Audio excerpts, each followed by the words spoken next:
India का ये सबसे बड़ा सर्वे है जिसकी रिपोर्ट अभी आप लोगों के हाथ में है, जिनमें वर्कर्स के ऐप आधारित कर्मियों के वर्किंग और लिविंग कंडीशंस के ऊपर हमने काम किया है, अध्ययन किया है। लगभग 2 साल की ये स्टडी रही है, जिसमें 2 बार पायलट हमने किया है डिलीवरी पर्सन्स के बीच, कैब ड्राइवर्स के बीच। 5000 से अधिक कैब ड्राइवर्स इसमें इंटरव्यू किए गए हैं, सर्वे किए गए हैं। 5000 से अधिक डिलीवरी पर्सन्स का सर्वे किया गया है। 8 बड़े और छोटे शहरों में ये सर्वे किया गया है, दिल्ली, लखनऊ, जयपुर, इंदौर, मुंबई, कोलकाता, हैदराबाद और बेंगलोर। और गिग और प्लेटफॉर्म कर्मियों के काम और स्थिति के बारे में 50 से अधिक प्रश्न, जैसा कि अभी दीपक जी ने बोला, और ये सारे सवाल आमने सामने फेस टू फेस ग्राउंड पर पूछे गए हैं। तो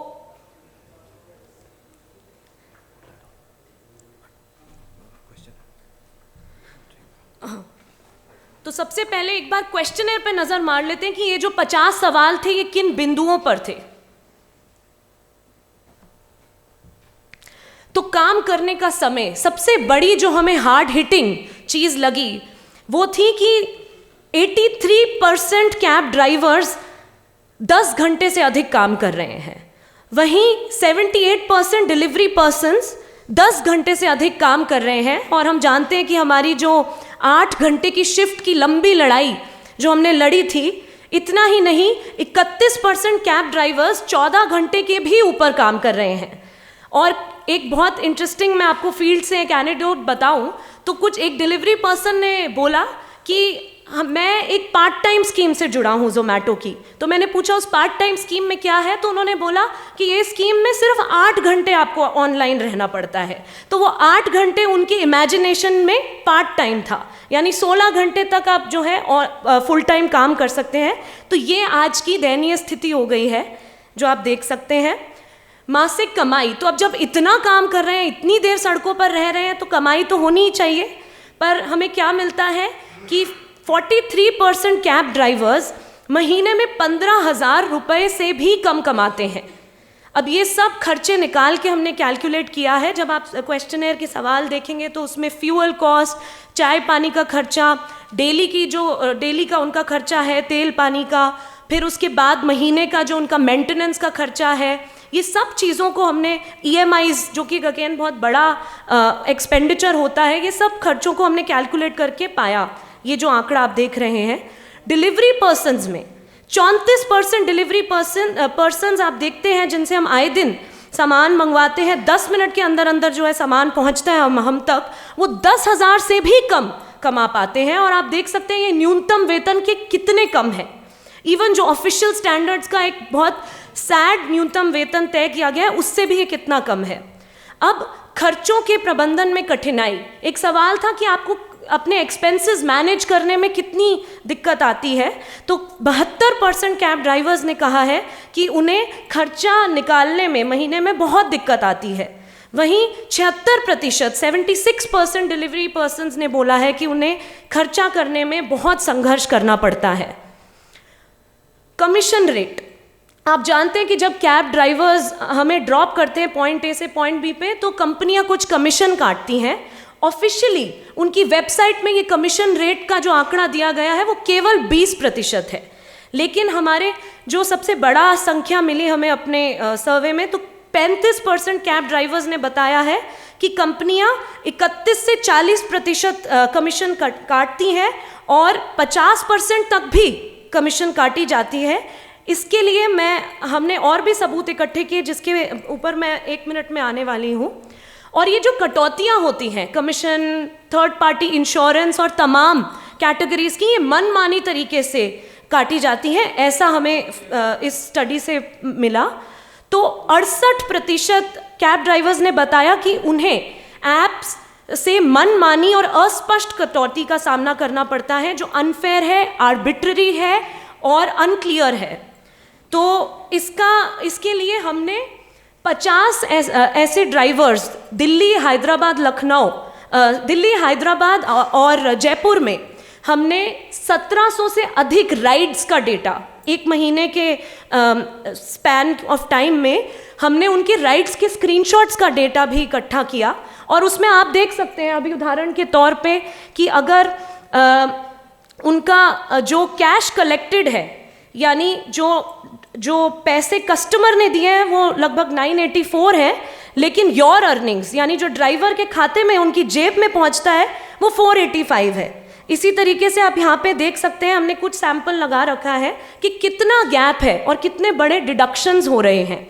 तो इसका प्रूफ हमारे पास मौजूद है और इसको आर्ग्यू करने के लिए कोर्ट में या कहीं पे भी इन प्रूफ्स का इस्तेमाल किया जा सकता है।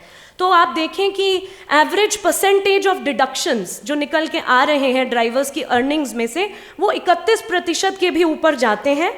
और उनकी अर्निंग्स का भी हमने पता लगाया कि जो अर्निंग्स निकल के आ रही हैं वो प्रति घंटे 61 रुपये हैं, क्योंकि आप देखेंगे पूरे वर्ल्ड में पर आवर वेज की भी बात होती है, तो 61 रुपये निकल के आ रहे हैं स्क्रीनशॉट डेटा से, और सर्वे डेटा से निकल के आ रहे हैं 59 रुपीज़, जो कि एक तरह से ये फिगर्स मैच हो रहे हैं। और जो डिस्टेंस ट्रैवल होता है, माफ़ कीजिएगा, ये 175 ऊपर है मीडियम डिस्टेंस ट्रैवल्ड, और मीडियम नेट अर्निंग्स जो हैं वो 710 रुपये है। तो ये थोड़ा सा एक्सचेंज हो गया। तो इसको जब आप कैलकुलेट करते हैं तो पर किलोमीटर जो अर्निंग निकल के आ रही है वो 4 रुपये है। मेरी पीएचडी इस टॉपिक पे रही है जिसमें मैंने 6 साल बिताए हैं और फिर इस स्टडी में 2 साल। तो उस पीएचडी में भी मैं इतना नहीं चौंकी जितना मैं इस सर्वे के बाद चौंकी हूँ, और ड्राइवर्स खुद चौंक रहे हैं कि हम, मेरे साथ ही नहीं, ये लाखों लोगों की सच्चाई एक तरह से है। साप्ताहिक अवकाश, कितने वीकली ऑफ्स ये लोग ले पा रहे हैं, इसमें भी बहुत चौंकाने वाले आंकड़े हैं। 41% कैब ड्राइवर्स कह रहे हैं कि वो दिन में एक छुट्टी भी नहीं ले पा रहे हैं। वहीं 48% डिलीवरी पर्सन्स, यानी आधे डिलीवरी पर्सन्स हफ्ते में एक छुट्टी भी नहीं ले पा रहे हैं। तो इतना तो एक बेसिक रेस्ट का जो आइडिया है वो आप देख सकते हैं कि वो मिसिंग है।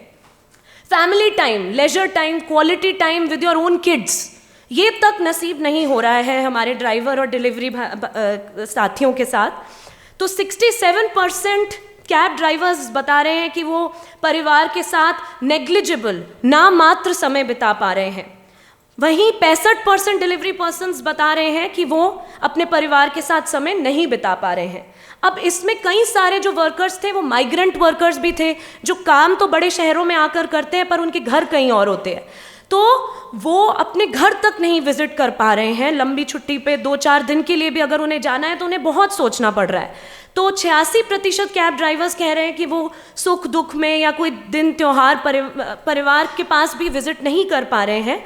और फिर 49% डिलीवरी पर्सन्स एक लंबी छुट्टी भी अफोर्ड नहीं कर पा रहे हैं। लगभग 50% आप देख सकते हैं डिलीवरी पर्सन्स।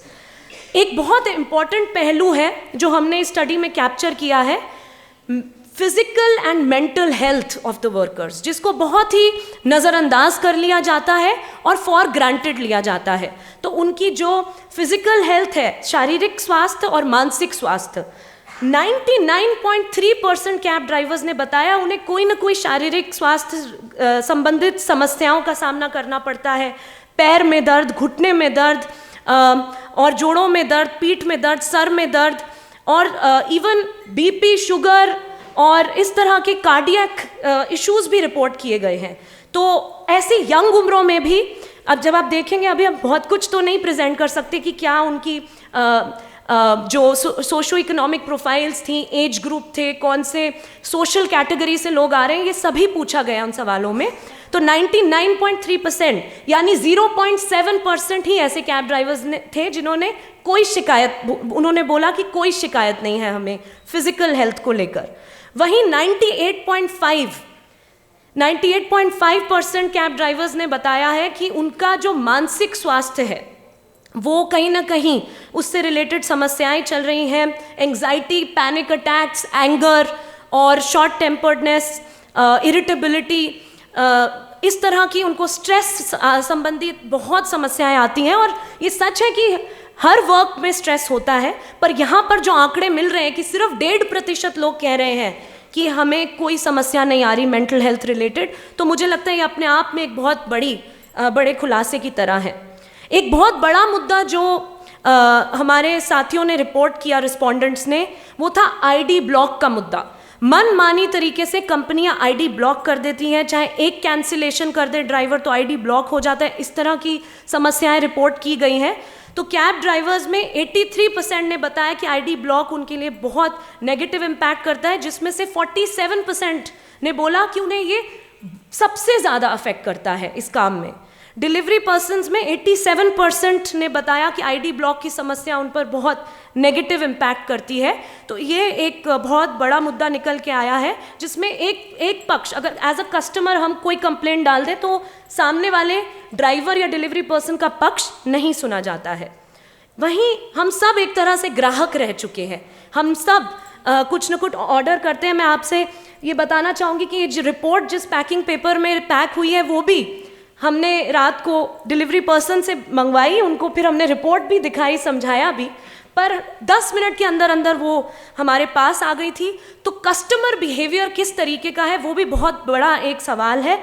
72% कैब ड्राइवर्स ने बताया है कि ग्राहकों का व्यवहार कंड्यूसिव नहीं होता, उन पर नेगेटिव इम्पैक्ट डालता है, बहुत ज़्यादा एक तरह से उन्हें इसमें परेशानियां मिलती हैं। 68% डिलीवरी पर्सन्स ने बोला है कि ग्राहक का व्यवहार उन्हें बहुत इम्पैक्ट करता है नेगेटिव तरीके से।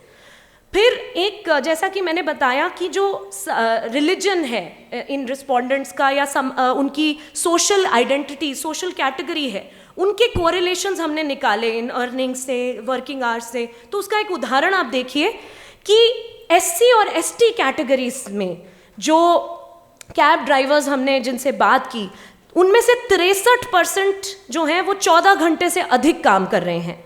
वहीं जो अनरिजर्व्ड यानी जनरल कैटेगरी के जो ड्राइवर्स हैं, 14 घंटे के अबव काम करने की श्रेणी सिर्फ 16% ऐसे ड्राइवर्स मिले। तो आप यहीं पे एक बहुत बड़ा गैप देख सकते हैं कि कहीं ना कहीं जो मार्जिनलाइज्ड कास्ट सेक्शंस से ड्राइवर्स आते हैं, डिलीवरी पर्सन्स आते हैं, उनको और बहुत सारी चुनौतियों का सामना करना पड़ता है, भेदभाव, और जो उनको इजी और चीप क्रेडिट नहीं मिल पाता है, और इसलिए उन पर जो है बहुत ज़्यादा बर्डन है और उनके ऊपर बहुत ज़्यादा रिस्पॉन्सिबिलिटियाँ हैं।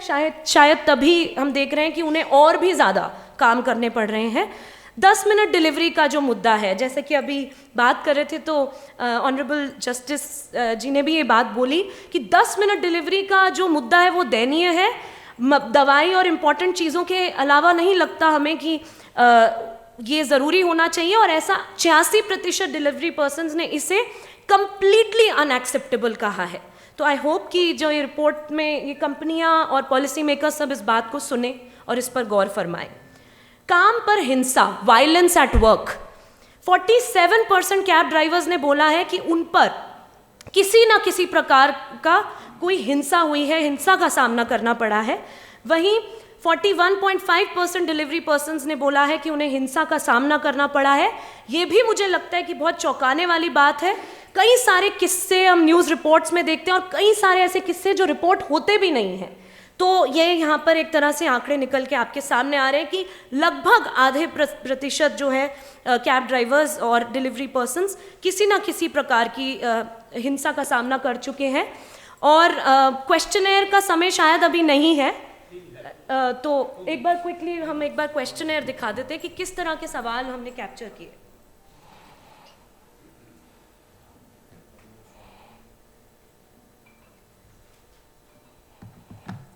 आई होप ये विजिबल है जी। तो रिस्पोंडेंट का नाम, कौन से शहर से है, जेंडर, फ़ोन नंबर, एज, ये तो आप देख ही सकते हैं। उनकी एजुकेशनल बैकग्राउंड, तो इसके ऊपर भी आप आंकड़े रिपोर्ट में देख सकते हैं कि कम एजुकेशन के बावजूद भी यहाँ पे इस तरह की इंडस्ट्री में इजी एंट्री है। मैरिटल स्टेटस आप देखेंगे तो इसमें डिलीवरी और ड्राइवर्स का एक तरह से अलग हमें मिला है। डिलीवरी पर्सन्स में ज़्यादा सिंगल लोग पाए गए हैं। नंबर ऑफ़ फैमिली मेम्बर्स जो डिपेंडेंट हैं, जिससे अगेन फ़र्क पड़ता है कि वो कितने घंटे काम कर रहे हैं, क्या उनकी कमाई है। रिलीजन, सोशल कैटेगरी, कौन सी कंपनी से जुड़े हैं, कौन से 3 मुद्दे हैं जो उनको सबसे ज़्यादा प्रभावित करते हैं, इन कंपनियों में वो कब से जुड़े हुए हैं, इन कंपनियों में काम करने से पहले वो क्या करते थे, प्राइवेट सेक्टर में थे या किस तरीके के काम कर रहे थे, फुल टाइम है कि पार्ट टाइम। जब आप गिग इकोनॉमी वर्ड बोलते हैं तो एक अंडरस्टैंडिंग होती है स्पेशली वेस्टर्न कॉन्सेप्ट कॉन्टेक्स्ट में कि गिग इकोनॉमी का मतलब है पार्ट टाइम फ्रीलांसिंग। पर एक बात जो सभी स्टडीज़ से निकल के आ रही है, स्पेशली इस वाली स्टडी से भी, कि हमारे देश में ये एक फुल टाइम से भी अधिक और एक ऐसा इंडस्ट्री बन चुकी है जिस पर लोग पूरी तरीके से निर्भर हैं। तो इस पे भी हमारा एक प्रस्ताव है कि इसको गिग ना बोलकर ऐप बेस्ड या प्लेटफॉर्म वर्कर्स बोला जाए। कौन सा व्हीकल वो चलाते हैं उससे भी उनकी अर्निंग्स और वो ओनरशिप, क्या वो उनका खुद का व्हीकल है या फिर सैलरी ड्राइवर है, इस तरीके की चीज़ें भी निकल के आई। और कितनी देर वो गाड़ी चलाते हैं, कितनी देर सो पाते हैं, आपने इसके कुछ एस्पेक्ट्स तो देखे हैं। और फ्यूल पे कितना खर्चा होता है, फूड पर कितना खर्चा होता है, इसके बारे में भी मैंने आपको बताया था कि मंथली क्या क्या एक्सपेंसेस है, फीस, फाइन, चालान, पुलिस हैरेसमेंट के भी मुद्दे आते हैं इसमें, और EMIs, टैक्स, टोल्स, इस तरह के खर्चे भी होते हैं। और हाउस होल्ड एक्सपेंसेस के बारे में भी हमने जानने की कोशिश की है। और एक सवाल है कंपनियां किस तरीके से डिडक्शंस करती है, तो वो वाली चीज़ों के ऊपर भी लोगों ने बात की है। और ऐसे कौन से मुद्दे हैं जहाँ पे आपको लगता है कि कॉम्पेंसेशन मिलना चाहिए, जैसे कि जो टाइम, वो लोग जिनको उनको कोई ड्यूटी नहीं बचती, जिसको बोलते हैं आइडल टाइम या वेट टाइम, और जब वो खाली गाड़ी लेकर जाते हैं पेट्रोल फूकते हुए, तो वो उसकी भी जो है एक तरह से मांग है कि वो भी कॉम्पेंसेट हो। फ्यूल के प्राइस जब इतने बढ़ जाते हैं तो हम एज अ कस्टमर तो बोलते हैं कि AC चलाइए। तो IFAD का ही बहुत इंटरेस्टिंग एक कैंपेन था कि हम AC नहीं चला सकते क्योंकि हम अफोर्ड नहीं कर सकते हैं। तो इस तरीके की बहुत सारी चीज़ें जो हैं वो निकल के आती हैं। ड्यूटी क्यों कैंसिल करते हैं ड्राइवर्स, हम क्यों कैंसिल करते हैं तो सब जानते हैं, लेकिन ड्राइवर्स क्यों कैंसिल करते हैं उसकी भी बहुत समस्याएं हैं जिस पर इन्हें पीनलाइज किया जाता है। तो सबसे इंटरेस्टिंग मैं आखिरी में बोलना चाहूँ, अच्छा, एक्सीडेंट्स की जो समस्या है, एक्सीडेंट्स 10 मिनट की डिलीवरी हो या फिर ओवर वर्किंग हो, उससे प्रोननेस टू एक्सीडेंट्स बढ़ता है, उसमें कोई कॉम्पेंसेशन नहीं मिलता है। इस सवाल में हमें पायलट से लेके अंत तक यही मिला कि कोई कॉम्पेंसेशन नहीं मिलता है। 99% से अबव लोगों ने यही बोला है। यूनियनाइजेशन भी इस फील्ड में बहुत कम है। तो आखिरी में मैं यही बोलना चाहती हूँ कि ये स्टडी का जो पूरा प्रोसेस रहा है ये बहुत लर्निंग और इंटरेस्टिंग रहा है, और बहुत ज़्यादा निराशाजनक भी रहा है, लेकिन एक होप भी हमें देता है, क्योंकि इसमें जिस तरीके से, जैसा कि दीपक जी ने बोला कि लोगों ने अपने काम छोड़ के भाग लिया। स्क्रीनशॉट्स डेटा के अलावा हमने कई सारे फोकस ग्रुप डिस्कशंस भी किए हैं जिसमें ड्राइवर्स और डिलीवरी पर्सन्स ने बहुत बढ़ चढ़ के भाग लिया, और उसके लिए उनको कुछ कॉम्पेंसेशन भी दिया गया जब उनका पूरा दिन का जो समय था। तो जितने भी सवाल हैं, जितने भी इंटरैक्शंस हैं, और ख़ास तौर पे जो पैनल डिस्कशन होने जा रहा है, we are really looking forward to it, और जो इम्पैक्ट इस रिपोर्ट का हो सकता है। सो सभी को बहुत बहुत धन्यवाद। Thank you very much. नमस्कार, स्वागत आप सबका इस कार्यक्रम में। हमने ये रिपोर्ट देखी, हमने जस्टिस AP शाह को सुना, और एक ऐसे महत्वपूर्ण मुद्दे पर ये बात हो रही है जो कि हम आप महसूस तो करते हैं, उसके बारे में बात भी करते हैं, खबरों में भी देखते हैं। एक ही माइक बदल देता हूँ।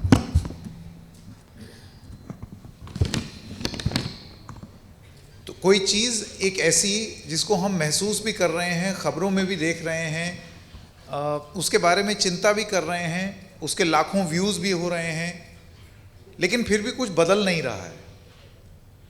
वो इसलिए क्योंकि हमेशा एक मन में ये कल्पना रहती है कि ये तो कहीं और हो रहा है, हम आसपास देख रहे हैं ये सब होते हुए, लेकिन हमारे साथ नहीं हो रहा है, इट डजंट अफेक्ट यू, और फिर एक दिन आपके साथ हो जाता है। और इसके लिए कुछ उदाहरण मैं लेकर के आया हूँ, और एक एक करके उनका उल्लेख करूंगा, और उसके बाद यहाँ जो मंच पर लोग बैठे हैं उनसे बातचीत करेंगे। मार्च 2023 दिल्ली के राजौरी गार्डन में खुले पैसों को लेकर ब्लिंकिट ऐप के डिलीवरी बॉय के साथ मारपीट। परिवार ने डिलीवरी बॉय घर की महिलाओं से बदसलूकी करने का आरोप लगाया ये परिवार ने, तो क्या उनको क्या आसान विकल्प दिखा? पीट दो।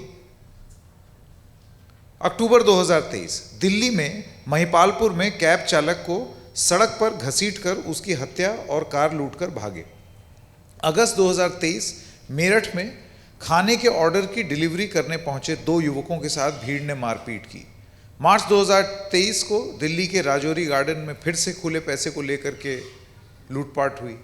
जनवरी 2023 को हैदराबाद में 23 वर्षीय मोहम्मद रिजवान पर डिलीवरी प्लेटफॉर्म स्विगी के लिए भोजन का ऑर्डर देते समय एक ग्राहक ने पालतू कुत्ते से हमला करवा दिया। खुद को बचाने के लिए रिजवान ने तीसरी मंजिल की बालकनी से छलांग लगा दी, जिसका भी उल्लेख यहाँ पर हो भी रहा था। और ये लिस्ट, ये फहरिस्त बहुत लंबी है, मतलब मैं बोलता चला जाऊंगा। कुछ तो अपने कार्यक्रमों में मैंने कवर भी किया, जैसे कि बंगलोर में एक महिला जिसने एक ज़ोमैटो और डिलीवरी बॉय के साथ मारपीट की और उसके बाद फिर उस पर आरोप लगा दिया कि इसने मेरे साथ बदसलूकी की। फिर वो ऐप वाला जो वर्कर है वो गिरफ्तार हो गया, रोते हुए इंटरव्यू दे रहा है। हम अपनी अर्थव्यवस्था में या अपनी सहूलियत के लिए लोगों को कितना मजबूर कर देंगे, इसका अंदाजा खबरों से तो है, लेकिन ये जो रिपोर्ट यहां पर आई है इसने शायद आज पॉलिसी मेकर्स को एक मौका दिया है, एक चांस दिया है कि वो अब बैठ करके सोचें। एक प्रमाण है, सिर्फ खबरें नहीं हैं, एक प्रमाण आ गया है आपके पास जिसके आधार पर अब पॉलिसी निर्धारित हो सकती है। मैं यहाँ पर मंच पर स्वागत करना चाहता हूँ जस्टिस AP शाह। अभी आपने उनकी स्पीच सुनी जिसमें उन्होंने एक बहुत महत्वपूर्ण बात बोली जस्टिस शाह, जिसमें आप ये कह रहे हैं कि gig law must ensure basic safeguards, लेकिन गिग जो है वो फॉर्मल इकोनॉमी का हिस्सा ना बने।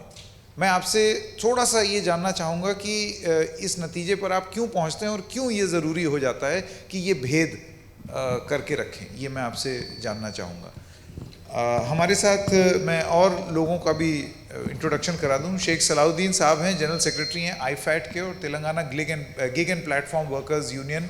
आप जैसे कि यहाँ पर तमाम बार बोला है, एकदम वायरल चेहरा हैं सबसे लोकप्रिय ड्राइवरों के बीच। शेख सलाउद्दीन साहब, आपका बहुत बहुत स्वागत। सिस्टर शीतल जी हैं, आप ऊबर ड्राइवर हैं प्रोफेशन से, vice president of the Indian federation of app based transport workers, Delhi की हैं आप। अपने कॉन्फिडेंस के लिए जाती हैं, who wanted to challenge the norms of the society and also is a source of motivation for many women who want to take up an active role in the gig economy. Professor Anand Kumar भी हैं हमारे साथ, retired professor हैं sociology के Jawaharlal Nehru university से, social activist हैं, national convener हैं स्वराज अभियान के। आप प्रेसिडेंट भी हैं society for communal harmony and we have also known him as a leader of the Samajwadi andolan. बहुत बहुत स्वागत आपका भी मंच पर।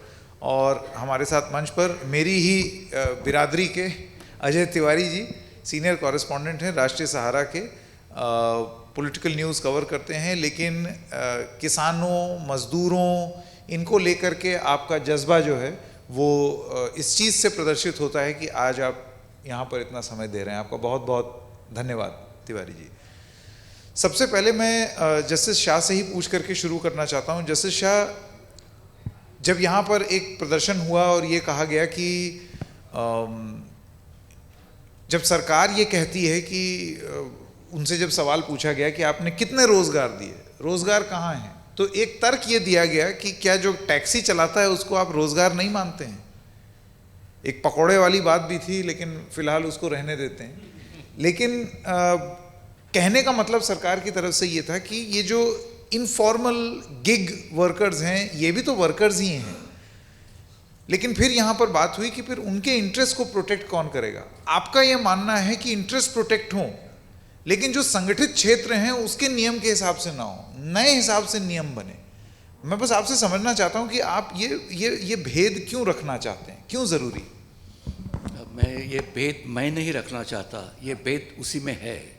Gig economy is not like the your formal economy.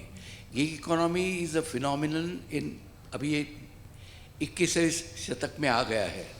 उसका पूरा जो इकोनॉमी का जो परिमाण है वो बहुत ही अलग है, वो अपॉर्चुनिटीज़ नहीं देता है. If you see the employment figures all over the world, so India stands at maybe at the bottom somewhere. So that is on the formal economy. But if you look at the gig figures, I mean, there are people waiting, there are youngsters waiting for the jobs, and gig economy gives them a great opportunity to get work. Now, if you apply the same laws, like the Industrial Disputes Act or the MRTP Act in Maharashtra, or that according to me, that would be a folly. It's a different kind of economy, different kind of employment-employee relationship. So I'm only saying that you have to keep this in mind and create a legal regime which would not discourage this gig economy, which would not affect the gig economy. People should get jobs.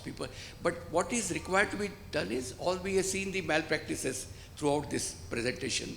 How do you stop this? Suppose the 2010 policy itself becomes a law. So is it not fair that 80% goes to the driver and 20% to the app company? Is it not fair that there is some monitoring of the working hours?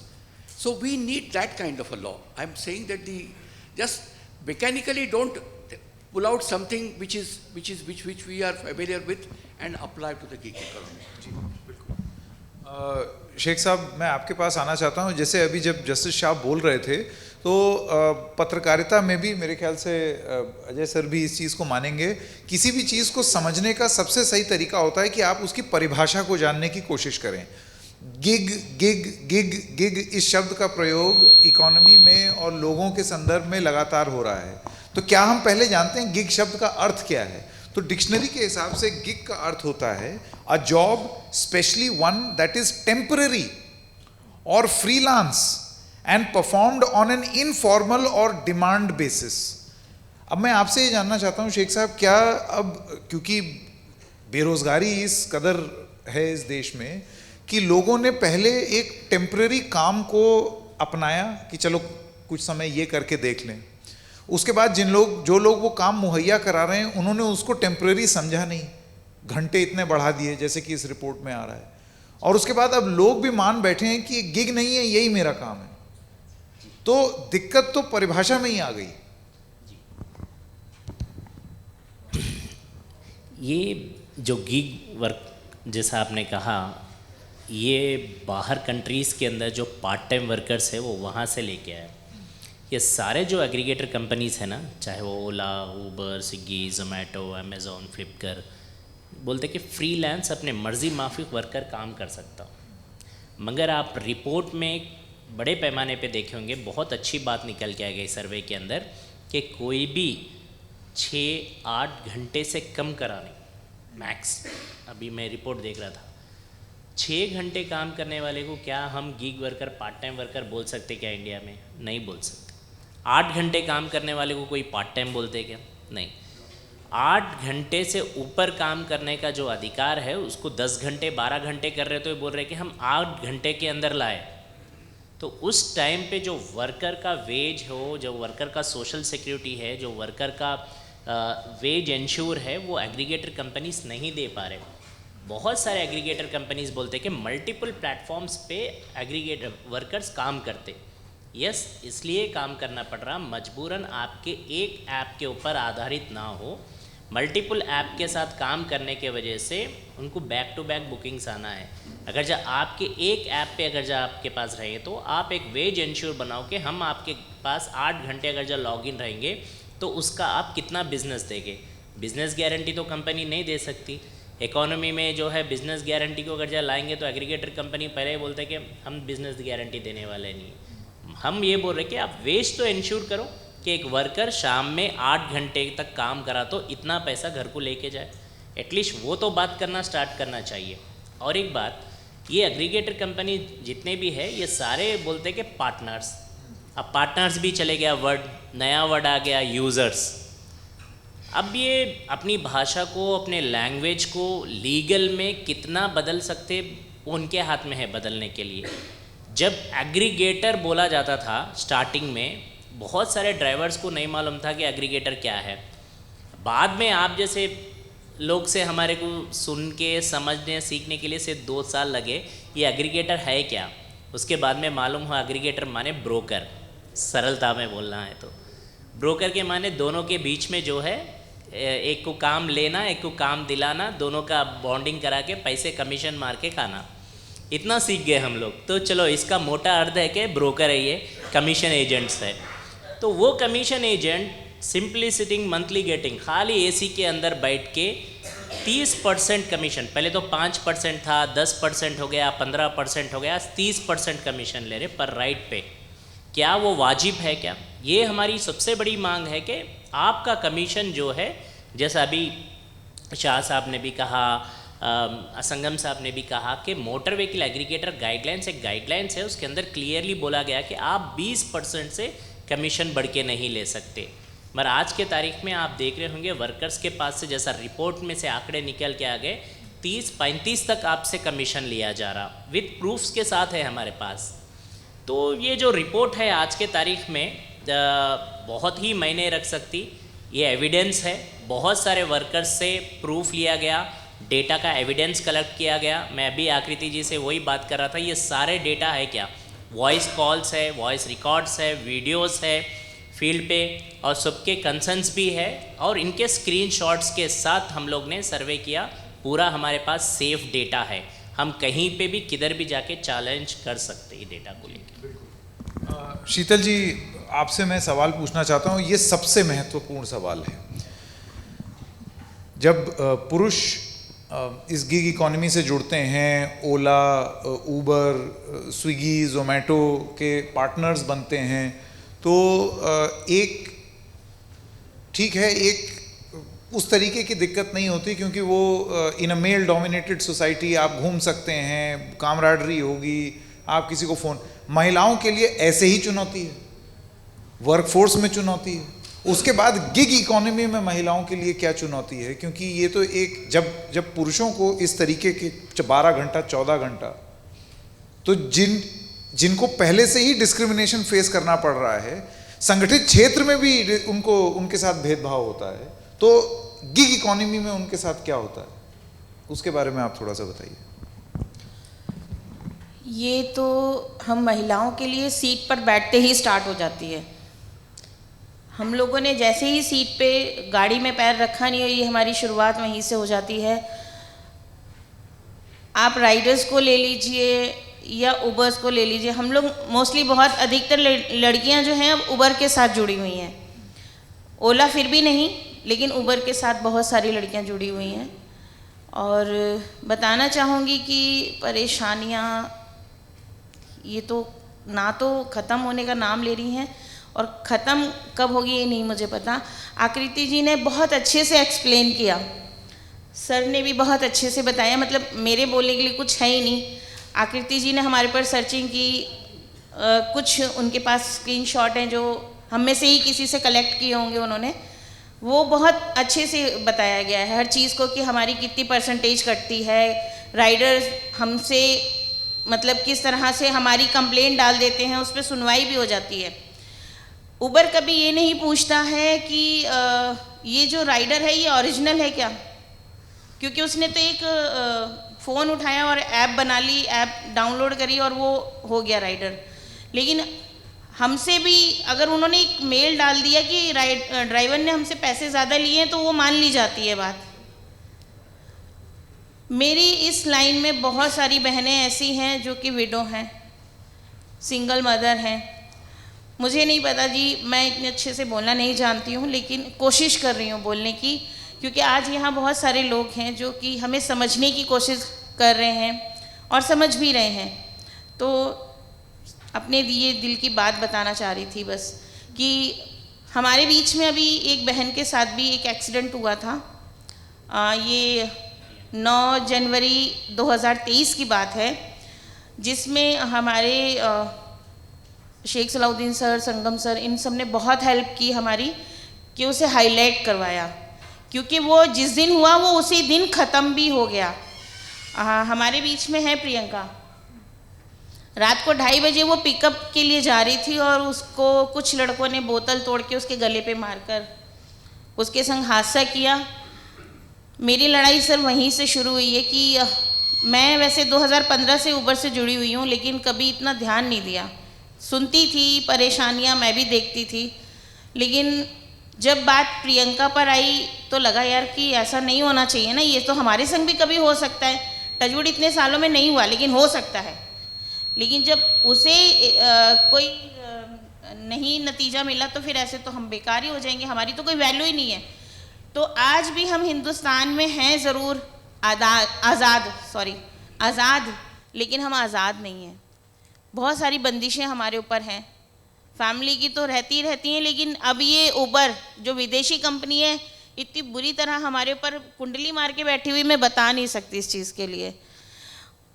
Shivani हमारे बीच में है, इसके भी घर में यही हादसा हुआ कि उसके पूरे घर में आग लग गई, एक कपड़ा भी नहीं बचा, उसके संग भी कोई उबर ने हेल्प नहीं की। तो परेशानियां तो बहुत सारी हैं जी।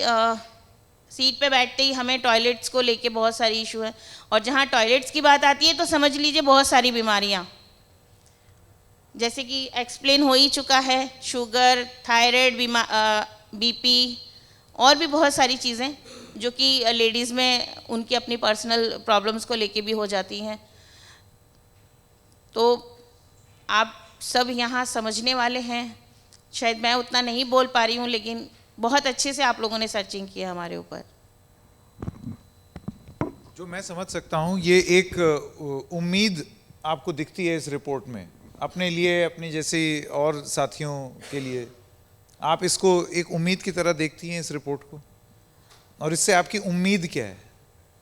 What do you expect from this? जिस तरह से सर ये रिपोर्ट बन के आई है ना, तो मुझे लग रहा है कि अब बहुत सारे लोग हम पे ध्यान दे रहे हैं, और मैं इस बात से बहुत खुश हूँ, क्योंकि सबका ध्यान जब हमारी तरफ आ रहा है ना, तो जाहिर सी बात है कि हम जीतेंगे ही जीतेंगे। अक्सर क्या होता है, और ये चीज़ हमने देखी भी है, ये सवाल मैं प्रोफेसर कुमार से पूछना चाहता हूँ और अमित जी से भी पूछूंगा, कि हम लोग ये समस्याएं जो हैं ये किसी से छुपी नहीं हैं, और इस रिपोर्ट ने उसका उल्लेख भी कर दिया है, लेकिन हर सिचुएशन जो है वो केस टू केस बेसिस पर भी देखना बहुत ज़रूरी है। बहुत सारे ऐसे लोग होंगे जो कि ये बोलेंगे कि हमारे साथ भी बदतमीजी हुई, तो कस्टमर राइट्स को प्रोटेक्ट करना वो भी एक महत्वपूर्ण बात है, लेकिन एकदम एक तरफा फॉर ग्रांटेड ले लेना कि जो ऐप बेस्ड वर्कर्स हैं वही हर समय गलत होंगे। जैसे एक आम धारणा ये मानी जाती है कि सड़क पे जो बड़ी गाड़ी चला रहा है उसी का कसूर है, एक आम मेंटल ब्लॉक है, भले ही वास्तविकता कुछ भी हो। तो ये एक कानून आप ले आइए, आप सब कुछ ले आइए, लेकिन अगर स्वभाव नहीं बदलेगा, एक basic respect between a partner, delivery partner and the consumer, वो अगर नहीं होगी तो ये चीज़ कभी सुधर नहीं सकती। छोटी छोटी चीज़ें, और ये सारी चीज़ें प्रोफेसर कुमार मैं आपसे पूछना चाहता हूँ, कितने लोग होंगे जो कि इन डिलीवरी एजेंट्स को गर्मी में ये पूछ देंगे कि आप पसीना चू रहा है, आपका थोड़ा पानी लेंगे, एक चाय बना दें? लेकिन क्योंकि मैंने इतने कार्यक्रम किए हैं, आपको ताज्जुब होगा ये जान करके कि बहुत सारे ऐसे डिलीवरी पार्टनर्स हैं वो कहते हैं कि यदा कदा मिल जाते हैं ऐसे लोग भी। तो मेरा ये कहना है कि ये सारे टेंशन्स कम हो सकते हैं अगर आप एक दूसरे का दर्द और मर्म समझें। कुछ लोग समझते हैं, बहुत लोगों के समझने का इंतजार है। प्रोफेसर कुमार। मेरे लिए बहुत महत्वपूर्ण आयोजन है, क्योंकि ये जो श्रमजीवी समाज बन रहा है ये एक नई बात है, इसमें बहुत सारी संभावनाएं हैं। इस रिपोर्ट को जब मैंने कल मुझे मिली, लेकिन इतनी आकर्षक तरीके से रखी गई है कि पहले पेज से आखिरी पेज तक पढ़ने की इच्छा हुई। भाषा सरल है, तथ्य स्पष्ट हैं, आधार बहुत प्रबल है, और इसमें भारत सरकार और विश्व श्रम संगठन, इंटरनेशनल लेबर ऑर्गेनाइजेशन, दोनों के किए गए कामों को भी शामिल किया गया है और दोनों के लिए निमंत्रण है कि आप जो कर रहे हो अधूरा है, पूरा होने की संभावना है, आप घबराओ नहीं, हम आपको दोष नहीं दे रहे हैं। इसमें अक्सर हम समाजशास्त्रियों की एक समस्या रहती है कि किसी समस्या का अध्ययन करते हैं तो उसके आखिर में बताते हैं कि इसको फांसी पर लटका दिया जाए, और उसमें अक्सर सरकार होती है। सरकार चाहे जिस पार्टी की हो, सरकारी लोग समाजशास्त्रियों से बहुत घबराते हैं, उनके रिसर्च को कूड़े के डब्बे में फेंकते हैं, क्योंकि अक्सर आखिरी पन्ने में सरकार दोषी पाई जाती है। संकेत जी ने बहुत अच्छी तरीके से समाज को बीच में रखा है। समाज में हम जो लोग हैं वो इस काम को, इसकी अहमियत को नहीं पहचान रहे हैं। हालांकि एक थके हुए आदमी या औरत से पूछिए कि घर में आए और मालूम हुआ कि ये नहीं है, वो नहीं है, चीनी नहीं है, समोसा चाहिए, मेहमान आ गए और क्या करें, जाओ यार आधा घंटा लगेगा बाज़ार में, कहने नहीं अभी जोमेटो को टोमेटो को किसको किसको बुला सकते हैं 10 मिनट में। तो ये बहुत बड़ी राहत है। दूसरे जो टैक्सी वालों का बम्बई में, दिल्ली में एक चाल चलन बन गया था, वो उनकी एक तरह की मनमानी हो गई थी। शाम को 6 बजे के बाद कोई टैक्सी और ऑटो वाला आपकी मर्जी से चले, ये यहाँ मुश्किल है, बम्बई में तो असंभव है। उसमें अब ओला उबेर आ गया। एक नंबर, आपके पास अपने पिता का नंबर ना हो काम चलेगा, पत्नी का ना हो तो भी काम चलेगा, लेकिन ओला उबेर अगर आपके पास नहीं है तो आप अधूरे हैं। तो बहुत बड़ी ये सेवा है और इसमें जो आपकी शक्ति है वो सेवा शक्ति है। It's a service being offered on most adverse terms. मैं जब पढ़ रहा था तो मुझे लगा कि ये तो बहुत ठोस समाजशास्त्र का उदाहरण है, प्रासंगिक समाजशास्त्र का उदाहरण है, क्योंकि आपने जो एक ज़रूरी प्रक्रिया है समाज की, ट्रांसपोर्टेशन, एक जगह से आना दूसरी जगह जाना, एक सामान का उपलब्ध होना, इमरजेंसी में या साधारण स्थिति में। मैं अब जहाज़ में उतरता हूँ तो 2 तरह के सवारी, एक तो हमारे जैसे पुराने लोग हैं जो जाते हैं, वो जो दिल्ली पुलिस का टैक्सी काउंटर होता है, लेकिन ढेर सारे जो नई उम्र के लोग हैं उधर नहीं जाते। उनके पास ओला उबेर का नंबर है, उन्होंने बुला लिया और 2/3 खर्चे पर वो अपने डेस्टिनेशन पहुंच जाते हैं। मैं गोवा में आजकल रहता हूँ, वहाँ तो टैक्सी वालों ने यूनियन बना रखी है और चुनाव में मुद्दा था कि इसके बाद ओला उबेर आएगा कि नहीं आएगा। सभी पार्टियों ने कान पकड़ा, कहा कि नहीं आप हमको वोट दीजिए, ओला उबेर को हम गोवा में नहीं आने देंगे। तो ये बहुत महत्वपूर्ण सुविधा है, इसको हम नागरिकों को समझना चाहिए। अब संकेत जी ने जो कहा उसमें मैं सोच रहा था तो मुझे 7 आइज़ दिखाई पड़ी, जो these are 7 eyes which are infecting the force engaged in this economy, which is not really gig economy. ये है टेम्पररी मेंटली, लेकिन इकोनॉमिकली इसमें से निकलने का, एक बार जब आप आ गए तो एंट्री तो है। हमारी यूनिवर्सिटी जेएनयू के बारे में कहा जाता है कि जेएनयू में आना तो आसान, लेकिन जेएनयू से निकलना बहुत मुश्किल है। वैसे ही इस प्रक्रिया में आप आ गए, ये मान करके काम चलाऊ है, एंट्री पॉइंट है लेबर फोर्स में, दिल्ली में, बम्बई में, बेंगलोर में, लेकिन निकलने का कोई इससे बेहतर समाज के ज़्यादा लोगों की तो अपनी गाड़ियाँ हैं। तो मैं तो इनको, एक पुराना पैटर्न था अंग्रेजी राज के समय में, ज़मींदारी व्यवस्था, जिसमें ज़मीन का मालिक कोई और होता था, बम्बई, पटना, भागलपुर में बैठा बाबू, उसमें मेहनत कोई और करता था और उसमें से आधा, कभी 3/4 वो ले लेते थे। वैसी ये प्रक्रिया है। हमारी पूंजी है, हमारी गाड़ी है, लेकिन 20 से 30% ये ले रहे हैं। और क्यों ले रहे हैं अभी आपने बताया कि खाली उन्होंने एक मैनेजमेंट का एक फार्मूला तलाशा, एक स्पेस देखा जो वैक्यूम था और उसको फिल इन कर दिया। तो एक तरह का जैसे गांव में किसानों का था, जो कहते थे हम लोग उसको बटाईदारी सिस्टम, वैसा एक अर्बन इकॉनमी में हो गया। और जैसा आपने देखा रिपोर्ट में, ये जाने वाला नहीं है, ये बढ़ने वाला है, बहुत ज़्यादा बढ़ने वाला है। तो इसमें जो 7 दोष हैं उनको ध्यान में देने की ज़रूरत है। और आपने रिपोर्ट इतनी नरम भाषा में लिखी है कि जो नई सरकार बनेगी, किसके बनेगी अभी तो वोटर तय करेंगे। संकेत उपाध्याय जी की उसमें कुछ भूमिका होगी, कौन हुकूमत में ना आने पाए, लेकिन जो नई सरकार बनेगी उसके एजेंडे पर ये रखना आसान होगा। और अगर ये हिंदी में अनुवाद हो गया त्रिपाठी जी तो और आसान हो जाएगा, क्योंकि जो उबर और ओला के चालक चालिका हैं उनके लिए भी और ग्रहण एक इस्तेमाल करने लायक हो जाएगा। पहली बात है जो सबसे स्पष्ट है, इनसफिशिएंट इनकम। इन्होंने पूछा और 50% के आसपास ने कहा कि जो आमदनी हमारी, हम तो नहीं, हमको तो, हम जब बैठते हैं ओला उबर में, मैं इस मंच पर ग्राहक की तरह से आया हूँ, समाजशास्त्री कम, तो पूछते हैं भाई कितनी आमदनी, क्योंकि हमसे तो 250-300 तुम ले रहे हो, तो वो जनरली बताते नहीं हैं। लेकिन आपने जो औसत बताया वो तो 10,000 से 15,000 रुपये महीने का पड़ता है, 400-500 रुपये दैनिक है, और उससे उसका खर्चा कैसे निपटा है। तो मैं पूछता हूँ उनसे कि कैसे रहते हो, परिवार कहाँ, परिवार तो गांव में है, कितने बच्चे हैं, जनरली ये यंग लोग हैं, 2-3 बच्चे हैं, कहाँ रहते हो, अमुक जगह रहते हैं, सीलमपुर में या इस तरह की किसी मलिन बस्ती में। तो 4-5 लोग एक कमरा ले लेते हैं, उसमें बहुत ही इनह्यूमन कंडीशन है। लेकिन इनसफिशिएंट इनकम पहली बात है, इसके बारे में सोचना पड़ेगा। कौन सोचेगा? न्यायमूर्ति सोचेंगे, कहेंगे कि एक मिनिमम वेजेस का प्रिंसिपल है, डिसेंट इनकम का प्रिंसिपल है, उसको इसमें लागू करो। दूसरी बात है इनस्टेबिलिटी। आज का एक माहौल है, कल का दूसरा माहौल है। अब रैलियां जब होती हैं पॉलिटिकल पार्टी की तो सारा ट्रैफिक रोक दिया जाता है, तो उसे सबसे ज़्यादा मार ये ट्रांसपोर्ट वर्कर, क्योंकि कोई सवारी ही नहीं है। कोरोना में यही संकट हुआ था, बहन जी ने बताया होगा या हमारे दोस्त ने बताया।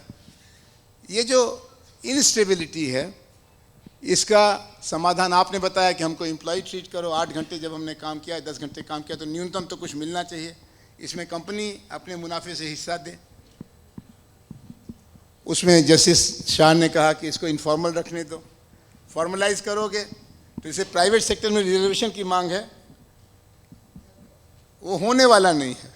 लेकिन एक पूरा आंदोलन चल रहा है कि आरक्षण सरकारी क्षेत्र में था, अब निजी क्षेत्र में भी करो।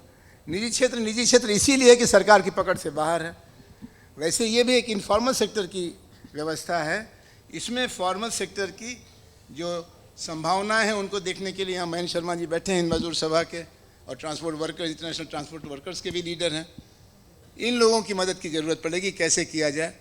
बम्बई में टैक्सी ड्राइवर्स ने अपना एक बैंक बना लिया, और फिर बम्बई बंद के वो बैकबोन बन गए कि अगर बम्बई बंद करना है तो ट्रांसपोर्ट वर्कर्स का मदद ले लो, और उसके लिए टैक्सी वर्कर्स की उन्होंने बैंक बनाया, क्योंकि टैक्सी वर्कर कोई लोन देने को तैयार नहीं होता था। ऐसा कुछ इनोवेटिव इनिशिएटिव की ज़रूरत होगी। और बड़ी खुशखबरी आपकी रिपोर्ट में ये है कि 40% लोग इस बहुत व्यक्तिवादी रोजगार में से संगठन में आ गए हैं, और उसका ऑल इंडिया जनरल सेक्रेटरी यहाँ बैठे हुए हैं मंच पर, आप उनको महत्व दे रहे हैं। इनको महत्व देने की ज़रूरत है, जिससे सरकार को भी समझ में आया कि एंट्री पॉइंट कहाँ है, किससे नेगोशिएट करें। चौथी बात है, इंस्टेबिलिटी के बाद एक तरह का इनफॉर्मलाइजेशन। आने वाली दुनिया औपचारिक श्रम और पूंजी के संबंधों पर नहीं होगी। ये पूंजीपतियों के हक में है कि मजदूरों के हाथ पैर काट दो, उनकी जबान काट दो, उनके संगठनों की उपेक्षा करो। भारत सरकार ने देश के सभी महासंगठनों का एक मंच बना हुआ है, सिवाय सरकारी पार्टी के लेबर यूनियन के सभी उसमें शामिल हैं, कांग्रेस है, लेफ्ट है, समाजवादी हैं, अन्य इंडिपेंडेंट, लेकिन उसे वो बात ही नहीं करते हैं। तो कलेक्टिव बार्गेनिंग का प्रिंसिपल ग्लोबलाइजेशन लिबरलाइजेशन की आड़ में बाहर फेंक दिया गया है, और उससे सबसे ज़्यादा नुकसान श्रमिकों का है, उससे अराजकता भी होगी। आप ये समझ लीजिए कि आने वाले दिन बहुत ख़राब दिन हैं। अभी तो ट्रेड यूनियन है, एक संगठन है, वो हमारी जिम्मेदारी लेता है। जब ये इंडिविजुअलाइज हो जाएगा तो बहुत खतरनाक हालात होंगे। उद्योगपतियों के अपहरण से लेकर के उनकी गर्दन उतारने तक के काम होने लगेंगे, जिसकी कि परिस्थितियाँ लैटिन अमेरिका में दिखाई पड़ती हैं। एक और बात है, वो एक तरह का इनह्यूमन वर्किंग कंडीशन। मुझे तो आपकी रिपोर्ट पढ़ के पता चला कि ये जो ड्राइवर मेरे सामने बैठा है, इसको हमने अपनी ज़िंदगी दे दी है कि जैसे चाहे वैसे चलाओ। ये 10 घंटे से नहीं सोया है, 12 घंटे से नहीं सोया, इसकी पीठ दर्द कर रही है, चिड़चिड़ाया हुआ है। जो मौका मिलेगा उस मौके पर हमसे झगड़ा करेगा, लीजिए भाई साहब छुट्टा तो है नहीं, अरे यार तुम छुट्टा नहीं रखते हो, साहब आप पहली सवारी हो, छुट्टा कहाँ से लाएंगे। अब आपको तय करना है कि अपनी मीटिंग अटेंड कर लें। अब वो 500 में से उसका 350 बनता है, उसको अच्छा अगली बार किसी सवारी को छोड़ देना, या आप झगड़ा करिए। आपने बताया संकेत जी ने कि वो जो छुट्टा के सवाल पर झगड़ा हुआ उसको पीटा, बेचारा वो अकेला है और आप अपने मोहल्ले में हैं तो मोहल्ले में तो कुत्ता भी शेर होता है, तो आपने उसकी पिटाई कर दिया। ये जो परिस्थितियां हैं ये बहुत इनह्यूमन वर्किंग कंडीशन है और ये 21वीं शताब्दी में हो रहा है। ये हमारे लिए सबसे शर्मनाक। What you have done, your team, उसमें अच्छा है कि जेएनयू वाले भी कुछ हैं, खाली टुकड़े टुकड़े गैंग नहीं है, ये जोड़ो जोड़ो वाले भी हैं, ह्यूमनाइज करने वाले प्रोसेस में भी लगे हुए हैं। इन लोगों ने हम भारतीयों के लिए, ख़ास तौर पर जो सरोकारी नागरिक हैं, जो लोकतंत्र में यकीन करते हैं, न्याय में यकीन करते हैं, एक बहुत कड़वा सच पेश किया है। और संकेत जी आप जैसे लोग इसमें भूमिका निभाएंगे, क्योंकि हम लोग की रिपोर्ट तो ज़्यादा लोग पढ़ते नहीं हैं। कोई चीज़ अगर 4 पन्ने से ज़्यादा है तो कोई पढ़ने का धीरज नहीं है, लेकिन आप जो 30 सेकंड में बातें रखते हैं, जैसे आज भी आप रख रहे हैं, मीडिया के इसमें पार्टनरशिप बहुत जरूरी। मैं आकृति वगैरह से भी कहूँगा कि आपने जस्टिस शाह से शुरू किया है तो लोग तो चौंकेंगे कि ये कोई बात गंभीर है। जस्टिस शाह हर मीटिंग में उपलब्ध नहीं होते हैं, खुल के बोलते नहीं हैं, और इसमें मीडिया के भी लोग हैं, आंदोलन के भी लोग हैं, समाज वैज्ञानिक भी हैं, तो ये एक गंभीर चीज़ है, इसका ध्यान दो। मैं आपके प्रश्न के उत्तर में ये करूँगा कि समाज में इस बात को समझना होगा कि ये सेवा क्षेत्र है, ये आपकी सेवा कर रहे हैं, उसके बदले में आप उनको न्यूनतम दे रहे हैं। आप उन पर थोड़ी रहम करिए। जैसे आपने कहा कि उनको 1 गिलास पानी पूछिए, सवेरा का अगर ड्राइवर है तो आप रुक के चाय पी रहे हैं तो आप भी उसको भी चाय पिला दीजिए। ह्यूमनाइजिंग द वर्किंग कंडीशन, ये इस रिपोर्ट का सारांश है, और इसमें हम लोग कितना कर सकते हैं देखना होगा, लेकिन करना है ये बिल्कुल स्पष्ट है। धन्यवाद।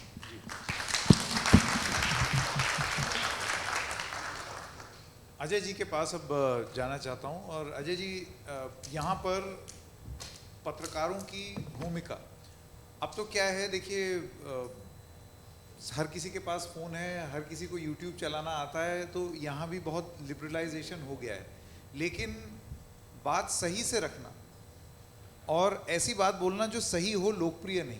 द रेड माइक चालू करने के पीछे का जो सबसे बड़ा मकसद वो यही था कि बात जो सही हो, से what is right, not what is popular. ज़रूरी नहीं है जो चीज़ लोकप्रिय हो वो सही हो। यहाँ पर सही बात ये है कि वर्कर्स की कंडीशन बहुत ख़राब है, उनको जिस तरीके से ट्रीट किया जाता है वो बहुत ख़राब है। ऐसे में बतौर पत्रकार हमारी क्या भूमिका होनी चाहिए, इसको कैसे हाईलाइट किया जाए।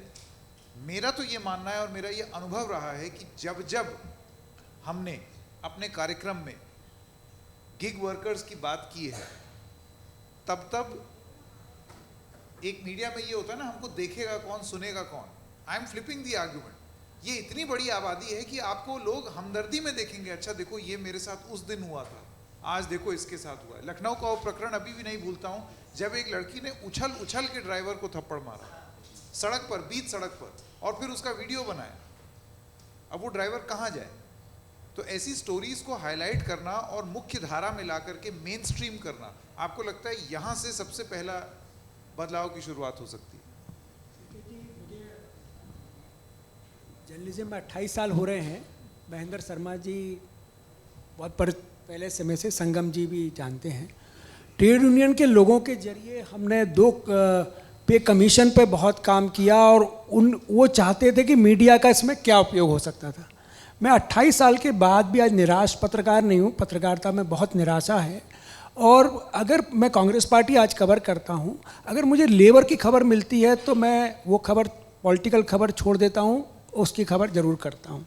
जैसे कल आज के इवेंट की खबर थी, एडीआर भी बहुत अच्छा काम करती है, उनके कार्यक्रम में मैं कल था। आज उन्होंने कहा यार तुमने हमारी खबर मिस कर दी। मैंने कहा आपकी खबर 2 दिन बाद हो सकती है। ये विषय ऐसा इसलिए है क्योंकि इस वक्त ट्रेड यूनियन मूवमेंट भारत में बहुत निराशा की तरफ चला गया है। इस रिपोर्ट की मैं तारीफ इसलिए करूँगा, पिछले 20 सालों में मैं रेल भी बहुत कवर किया है, लेबर मिनिस्ट्री भी कवर करता हूँ, सारे ट्रेड यूनियन के लोगों को जानता हूँ। उनमें से किसी की ऐसी रिपोर्ट नहीं आई जिनके पास बहुत संसाधन हैं, चाहे वो रेल के हों, चाहे वो ट्रांसपोर्ट में हों, चाहे वो दूसरे कोल में हों, चाहे वो भेल में काम कर रहे हों। किसी के पास, किसी की इतनी अच्छी रिपोर्ट जिनके पास सब कुछ है। अगर इन्होंने इतने कम संसाधन में आकृति जी और बीजू जी और संगम जी के सहयोग से ये काम किया है, तो मैं कहूँगा ज़रूर उनको भेजिए ताकि वो कुछ सीखें। आपने कहा हम पत्रकारों को क्या करना है। हम पत्रकारों की सबसे बड़ी समस्या अभी क्या हो गई है, पत्रकार आजकल तो जागरूक तो वैसे ही नहीं है, और ट्रेड यूनियन के लोगों का भी वही हाल है, उनको भी विषय नहीं पता। मैं अन्ना का आंदोलन भी बहुत करीब से, ज़्यादा आनंद जी हैं यहाँ पे, बहुत गहराई से बहुत सारी ऐसी चीज़ें कवर की जो लोगों को नहीं पता थी। किसान आंदोलन में मैंने 300 खबरें की संकेत जी, अभी जो पिछला किसान, अभी भी मेरे हर चौथे 8वें दिन एक किसान आंदोलन पर खबर होती है। दोनों लोग जो उनके लीडर हैं वो विषय को समझा नहीं पाते। जैसे एमएसपी है तो एमएसपी कैसे कैलकुलेट होती है ना पत्रकारों को पता है ना किसान नेताओं को पता है। जैसे पेंशन का इशू सब चिल्ला रहे हैं कि ओल्ड पेंशन आए, ओल्ड पेंशन आए। पेंशन का कैलकुलेशन किसी को 90% जो समझाने वाले फेस हैं उनको पता नहीं है। अगर इन्होंने ये चीज़ तैयार की है तो इन्हें ऐसे लीडर लाना पड़ेंगे, आगे ऐसे तैयार करना पड़ेंगे कि हम कहना क्या चाहते हैं। तो हम, मेरे आप जैसे पत्रकार भी हैं जो उनका सहयोग करना चाहते हैं, उनकी चीज़ को सुंदर बना सकते हैं, ये हमारा काम है। मैं कहता हूँ पॉइंट्स में भेजो, पूरी रिपोर्ट में बनाओ, वो आपका काम नहीं, वो हम बना देंगे। वो नहीं हो पा रहा। अब देखिए आज सुबह सुबह मैं खबर लिखी थी तो कांग्रेस के 2-3 लीडर्स के फ़ोन आए, राष्ट्रीय पदाधिकारियों के, और वो भी इसको गिग वर्कर ही कह रहे। मैंने कहा ये प्लेटफार्म वर्कर है। संगम जी ने कल थोड़ी सी परिभाषा समझाई थी, मैं भी नहीं जानता था, सरकार भी नहीं जानती, सरकार भी इसको गिग वर्कर कहती है। तो प्लेटफार्म वर्कर की डेफिनेशन आकृति जी को, संगम जी को, या जो लोग जुड़े हैं जो अपनी चीज़ कहना चाहते हैं उसे अच्छी तरह परिभाषित सरल शब्दों में करिए। मतलब मेरे जैसे लोगों को समझ में आ जाए तो मैं आगे समझाऊं, जब मुझे ही समझ में नहीं आएगी तो मैं आगे भी कुछ समझा नहीं पाऊंगा। तो ये गैप आ रहा है। दूसरा, इन्होंने कहा कि ये लेबर कोड को पसंद कर रहे हैं, सोशल सिक्योरिटी कोड। 10 यूनियन जो भारत की हैं जिनके साथ ये भी शायद होंगे वो इसके खिलाफ हैं। तो अब इन्होंने अपने विरोधी तो अपने अंदर ही पैदा कर लिए, इनका कौन सपोर्ट करेगा। चीज़ अच्छी कह रहे हैं लेकिन सपोर्ट नहीं मिलेगा। तीसरी चीज़, मेरी सामान्य धारणा एज ए नागरिक कि ये तो खूब पैसा कमा रहे हैं, सरकार की भी धारणा है, सरकार भी ये सिखाती है। मैं रोजगार मेला में परसों गया, उन्हें बुलाया हुआ था आम आदमी पार्टी वालों ने, ऐसे ही घूमने। इसमें जॉब दे के वो कह रहे हैं कि हमने जॉब दे दिया, जो आपने बात कही कि ड्राइवर बना दिया, जोमोटो में काम कर लिया। अच्छा, ई श्रम पोर्टल जब बन रहा था तो थोड़ा सा क्वेश्चन ईयर पे मेरी रुचि रहती है, क्वेश्चन ईयर में कुछ 1-2 डलवा दूँ, 4 डलवा दूँ। मालूम पड़ा कि उन्होंने कहा जो अच्छे घरों में लोग रहते हैं, अच्छे उच्च वर्ग जो अपने को उच्च जातियों के मानते हैं या ज़्यादा पढ़ लिख गए हैं, संकेत जी, वो इसमें इनरोल नहीं होना चाहते। तो वो बताना नहीं चाहते कि हम वास्तव में ये वाला काम करें। बोले आपके घर पे कई देने जो सामान आ रहे हैं, बीटेक भी हो सकता है, वो बताएगा नहीं पहचान अपनी कि मैं कौन हूँ, तो उसका भला कैसे करोगे। अच्छा, मैंने उनको एक उदाहरण दिया। मैं मिजोरम गया था, सरकार ने भेजा था बहुत साल पहले। वहाँ एक दिल्ली में जेएनयू की पढ़ी लड़की वो सड़क बनाने का काम कर रही थी। मैंने कहा नॉर्थ इंडिया में तो हम ऐसा सोच नहीं सकते। उसने कहा मनरेगा में मेरे जॉब कार्ड मेरे घर का बना हुआ है, इसमें शर्म की क्या बात है। आज पिताजी को काम नहीं करना इसलिए मैं कर रही हूँ। तो लेकिन हमारे नॉर्थ इंडिया में तो लोग छुपाना चाहते हैं हम क्या काम करते हैं। तो ये सारी समस्याएं हैं। सबसे पहले मेरा इनसे आग्रह है कि ये इसको, एक तो रिपोर्ट बहुत बढ़िया है, इससे अच्छी रिपोर्ट हाल के 15-20 सालों में कोई नहीं आई है। इसको सभी भाषाओं में कराएं। भाई साहब ने हिंदी कहा है, जहाँ जहाँ भी इनके 10 जो इन्होंने शहरों का नाम लिए हैं, 8 शहरों में किया है, उसको व्यापक करें। और हेल्थ कंडीशन पे थोड़ा सा कम है आकृति जी, इसमें ज़्यादा करना है। हेल्थ कंडीशन ही ज़्यादा बुरी है ना। और अब तो जर्नलिस्ट भी लेबर कैटेगरी में आ गए, क्योंकि लेबर कोड आने के बाद वर्किंग जर्नलिस्ट एक्ट तो ख़त्म ही हो जाएगा, सरकार के बाद लागू हो जाएगा। तो हम लोग तो आपके साथ हैं ही।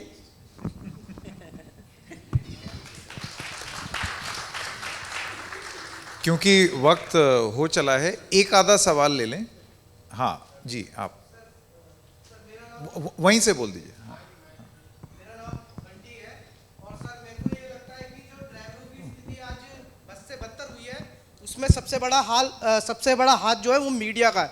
वो मीडिया का इसलिए है क्योंकि अगर लखनऊ में अगर ड्राइवर पिट रहा होता है ना तो वो मीडिया कवर कर लेता है, लेकिन अगर किसी सवारी के साथ बदतमीजी नहीं हुई, एसी क्यों नहीं चला, वो सवारी कंप्लीट करती है, कैंसिल ड्राइवर कर रहा है, तो वो रीज़न जानना नहीं चाहती कि वो रीज़न क्या है। अभी मैंने हाल ही में कुछ दिनों में देखा था कि मीडिया पे खूब चल रहा था कि राइड कैंसिल हो रही है, राइड कैंसिल हो रही है, दबादब ड्राइवर राइड कैंसिल कर रहे हैं, लेकिन उस राइड कैंसिल होने के पीछे रीज़न क्या था वो मीडिया ने नहीं जानने की कोशिश करी। लेकिन मैं खुद एक ड्राइवर हूँ, ओला उबर चलाता हूँ, मेरे को लगा था, महसूस हुआ था कि ये जो मीडिया है ना, ये दोगलापन अपनाता है। तो मैंने खुद का अपना मीडिया चैनल बनाया था, ठीक है, जिसमें मैंने ये समस्या, मतलब जो ड्राइवरों की मतलब क्या समस्या है, क्यों वो कैंसिल करते हैं। आज एसी में अगर आप राइड बुक करता है, एक पैसेंजर करता है, वो पूरे पैसे दे रहा है, लेकिन ड्राइवर को नहीं पहुंच रहे। लेकिन लोगों को पता लगना चाहिए उसके पीछे रीज़न क्या है, तो वो मैंने बताने की कोशिश की थी। लेकिन मेरे को ये जो लगता है कि समाज जो है ना ड्राइवर के प्रति, वो भी ये जानना नहीं चाहता। अगर मेरे पीछे कोई पैसेंजर बैठा है, मैं उसको ये बताता हूँ ना कि जी हम इसलिए एसी नहीं चलाते, हम राइड इसलिए कैंसिल कर देते हैं, तो वो इंटरेस्टेड नहीं है। लेकिन जो ड्राइवर की स्थिति आज बनाई है, वो मेरे को लगता है कि मीडिया का बहुत बड़ा हाथ है। और वो यहाँ पर ना लोग बोल के जरूर चले जाते हैं। सर, मैंने, आप जब NDTV में थे तो मैंने खूब देखा है कि आपने भी ट्रांसपोर्ट को लेके काफ़ी खबरें की हैं, लेकिन मुझे ऐसा नहीं लगा कि मतलब चाहे आप एक बंदिश में थे या कुछ भी समझिए, आप तो आप राइड माइक कर रहे हैं, तो उसकी आपको बधाई हो सर। लेकिन मुझे लगता है कि उम्मीद करता हूं कि आपको जो मैंने रीज़न बताया कि अगर राइड कैंसिल हो रही है उसके पीछे रीज़न क्या है, अगर पैसे पूरे नहीं मिल रहे तो एसी क्यों नहीं चला रहे, तो वो आप दिखाने की कोशिश करेंगे। बिल्कुल बिल्कुल, बहुत बहुत धन्यवाद इस तरफ ध्यान आकर्षित करने के लिए। जी, एक सवाल, ये महिला कुछ कहना चाहती हैं। मेरा सवाल कोई भी जवाब दे सकता है, लेकिन पिछले कुछ सालों में जो बहुत बड़ी बड़ी चेंजेस हुई हैं, वो जो सुप्रीम कोर्ट की जजमेंट्स हुई हैं, उन्होंने बिल्कुल बहुत साल की लड़ाई को एक जजमेंट के साथ थोड़ा सा एकदम नया रुख दे दिया है, एकदम बदल दिया है उनको। चाहे हम होमोसेक्सुअलिटी की बात करें या लेटली जो अब जजमेंट्स हुई हैं। लेकिन जब हम वर्कर की राइट्स की बात करते हैं तो आप किसी भी कोर्ट में जाइए, हाई कोर्ट, सुप्रीम कोर्ट में कहीं भी जाइए, मैक्सिमम नंबर केस लगे रहते हैं, वो लगे ही रहते हैं। तो मैं ये पूछना चाहती हूँ कि क्योंकि आप सिविल सोसाइटी से हैं, आप मीडिया से हैं, आप जुडिशरी से हैं, आप ट्रेड यूनियन से हैं, कि एक संगठित, एक मतलब इस लेवल पे साथ मिल के कुछ मुहिम नहीं हो सकता जिसमें हम सीधे ऊपर से पुश डलवाएं कि अब यही होगा, कि मतलब ये चीज़ इम्पॉर्टेंट है और इसको हम, आप जब सोशल सिक्योरिटी की बात करते हैं वो तो सबको, हर इंसान को मिलनी चाहिए, सिर्फ वर्कर को क्यों। लेकिन जब आप बात करते हैं कि जॉब होनी चाहिए, सिक्योरिटी जॉब होनी चाहिए, या फिर आदमी को बराबर पैसा मिलना चाहिए, ये जो काम है, ये हम जुडिशरी का कोई एक्टिविज्म देख नहीं रहे हैं यहाँ पे, हम सिविल सोसाइटी का कोई एक्टिविज्म देख नहीं रहे हैं। वर्कर लोगों से एक्टिविज्म खूब हो रहा है, लेकिन उनकी आवाज़ तो आगे आ नहीं रही है। तो क्योंकि ये मंच अच्छा है, काफ़ी लोग बैठे हुए हैं बड़े बड़े, तो आप बताइए कि उसमें क्या हो सकता है, और औरतों का जो रोल है वर्कर्स का, उनको जो थोड़ा हाईलाइट कैसे कर सकते हैं। आपसे मतलब बात की बात है, जितना निकल पाएगा वो है, लेकिन सुनना ज़रूर चाहेंगे। Justice Shah, would you like to weigh in? There are too many questions. I won't go into the, but I come to your main question. Why the courts are not, or why they have forgotten their role as protector of the workers in this country. So till 90, the Supreme Court was considered to be tilting in favor of the workmen. This was a criticism against the Supreme Court. If you see all judgments, judges like Gajendra Kar onwards, I mean, they laid down, this was very protective of the workforce. After the liberalization, a change came in the government's approach, and a change also came in the judiciary. If you see the judgments after 90s, after the globalization, there is a distinct trend in favor of the corporate, in favor of the business, that you can see it. So sometimes we expect too much from the judiciary. Sometimes we expect too much from the media. I seeing this conversation about why don't you understand the all drivers here, their issue is not about their behavior, why a customer behaved with them in a particular way, or they behaved with the customer in a lot of things were said about here.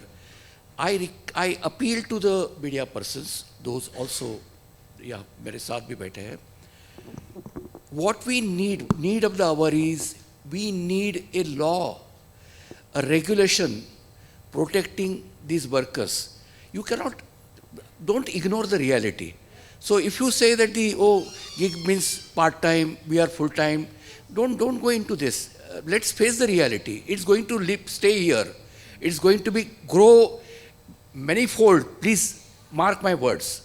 So what you need is a protection, your social security, your retirement benefits, your health protections.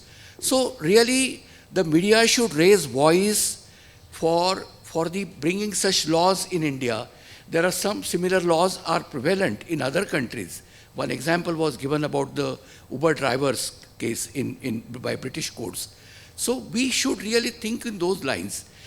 Think about the protection, and unless there is a law, there won't be any protection. Today, there is complete absence of law, complete absence, and this situation cannot continue.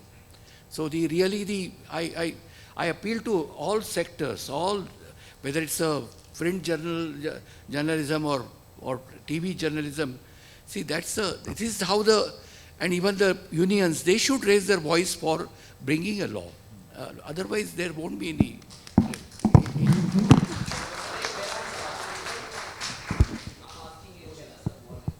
क्या चीज़? अच्छा नहीं, वो depends on what आकृति tells me to do, क्योंकि समय 1:30 बजे तक का था, तो हम इसको रोकते हैं, और अगर किसी का और सवाल है, कुछ है, तो इस कार्यक्रम के अलग से भी आप वो सवाल ज़रूर पूछ लीजिएगा ड्यूरिंग लंच। आप सब लोगों का बहुत बहुत धन्यवाद, और उम्मीद ये की जाए कि ये जो प्रिजनर्स ऑन व्हील्स हैं, प्रिजनर शब्द और ये क्वेश्चन मार्क, ये दोनों इस रिपोर्ट से जब चला जाएगा, तब हम समझेंगे कि कुछ कारगर हुआ, कुछ काम जो है वो बेहतर हुआ। आप सब लोगों का बहुत बहुत धन्यवाद यहाँ पर इस मंच पर जुड़ने के लिए। Thank you.